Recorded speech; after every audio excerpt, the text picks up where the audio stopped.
नमस्कार, मेरा नाम है चंदन झा और आप मुझे देख रहे हैं मेट्रो वार्ता और वार्ता समाचार के डिजिटल प्लेटफॉर्म। हमारे इस कार्यक्रम का नाम है द पॉलिटिकल कमेंट्री और आज इस कार्यक्रम के अंतर्गत मैं कुछ अंतर्राष्ट्रीय मुद्दों पे बात करूंगा जो डायरेक्टली भारत और कनाडा के संबंधों को लेकर। और आपको बतला देना चाहता हूं, मैं सारे दर्शकों को बतला देना चाहता हूं कि ये हमारा जो वीडियो होगा वो क्रिएटिव कॉमन होगा। आप इस वीडियो को आराम से अपने सभी सोशल प्लेटफॉर्म पे यूज कर सकते हैं।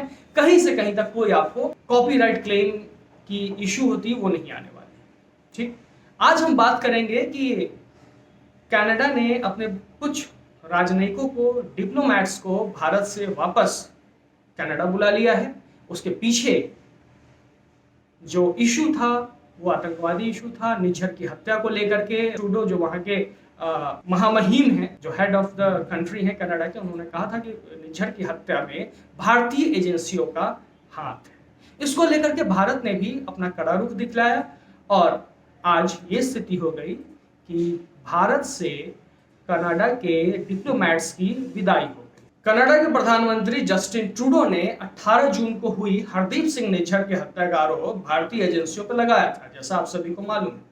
उसके बाद से ही दोनों देशों के रिश्तों में तनाव आ गया था। भारत ने जस्टिन ट्रूडो के इन आरोपों को बेतुका करार दिया।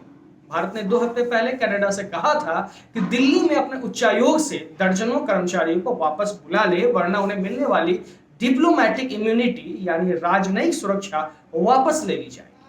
विदेशी राजनयिकों को मिलने वाली विशेषाधिकारों को डिप्लोमैटिक इम्यूनिटी कहा जाता है। इसमें स्थानीय कानूनों के दायरे से मिलने वाली छूट भी शामिल है।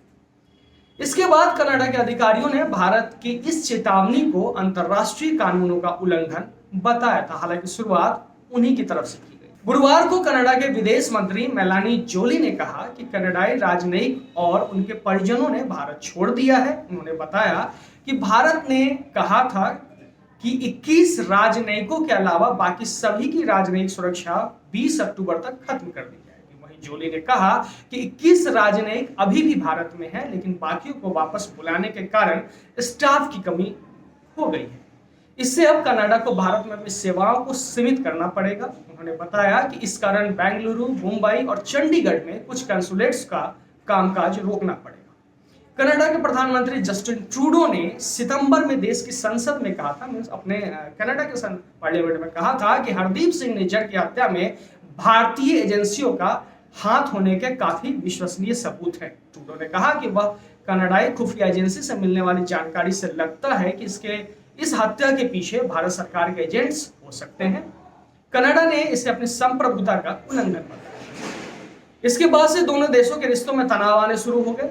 दोनों ने अपने रिश्तों को बिगाड़कर अब तक के सबसे खराब स्तर पर पहुंच चुके हैं। भारत इन आरोपों से इनकार करता रहा है। भारतीय विदेश मंत्रालय ने कई बार कहा कि अगर कनाडा अपने दावे के समर्थन में सबूत पेश करेगा तो भारत इस पर जरूर गौर करेगा। कनाडा में ब्रिटिश कोलंबिया के सरे में एक गुरुद्वारे के बाहर 2 नकाबपोश बंदूकधारियों ने गोली मार के निज्जर की हत्या कर दी थी। कनाडाई पुलिस ने इसे टारगेट अटैक बताया था। इस मामले में जांच अभी जारी है। निज्जर भारत में सिखों के लिए अलग खालिस्तान बनाने की वकालत कर रहा था। भारत इस अभियान को देश विरोधी मानता क्या है भी, और इसी के मद्देनजर निज्जर को 2020 में आतंकवादी घोषित किया गया था। सार्वजनिक तौर पर आरोप लगने के बाद कनाडा के प्रधानमंत्री जस्टिन ट्रूडो ने कई बार कहा कनाडा नहीं चाहता भारत के साथ तकरार बढ़े, लेकिन जस्टिन ट्रूडो को अब समझना चाहिए कि भारत के आजाद हुए 75 वर्ष हो चुके हैं। हम अपने आजादी के 75 वर्ष को मना रहे हैं। स्थिति अब पहले वाली नहीं रही। हमारी आबादी भी बढ़ी है, हमारे पास टेक्नोलॉजी भी बढ़ी है, हमारे पास मार्केट भी बढ़ा है, हमारा अर्थव्यवस्था भी मजबूत हुआ। तो आप जैसे देश किसी भी दूसरे देश को जिन्हें लगता है कि वो कमजोर है, वो अपनी बातों से दबा नहीं सकते। हालांकि ट्रूडो के बारे में हमेशा से जाना जाता है कि खालिस्तान को लेकर खालिस्तानी आतंकवादियों को लेकर के बड़े ही सॉफ्ट कॉर्नर रखते हैं। इनके पिता के बारे में भी ये सारी चीजें पूरे विश्व जानती है। अभी जो खालिस्तानी आतंकवादी हैं, ये भारत के हिस्से में पड़ने वाले पंजाब को खालिस्तान बनाने की मांग करते हैं और इसका सपोर्ट यहाँ के कुछ तथाकथित राजनेता भी इन्हें देते हैं। साथ ही साथ इनका साथ देने वाले कुछ बहुत मुट्ठी भर लोग हैं। लेकिन जब इनसे पूछा जाता है कि भाई आप पाकिस्तान के हिस्से वाले पंजाब को लेकर के क्या ख्याल रखते हैं, तो उनमें उस वक्त इन खालिस्तानी आतंकवादियों को के आकाओं को के मुंह में रसगुल्ला जम जाता है। खैर, ये कार्यक्रम आपको कैसा लगा हमें जरूर बताइएगा। मैं आपको फिर से बतला दूं कि ये जो कार्यक्रम है ये क्रिएटिव कॉमन है। आप इस वीडियो को अपने यूट्यूब चैनल पे और किसी भी सोशल प्लेटफॉर्म पे यूज कर सकते हैं।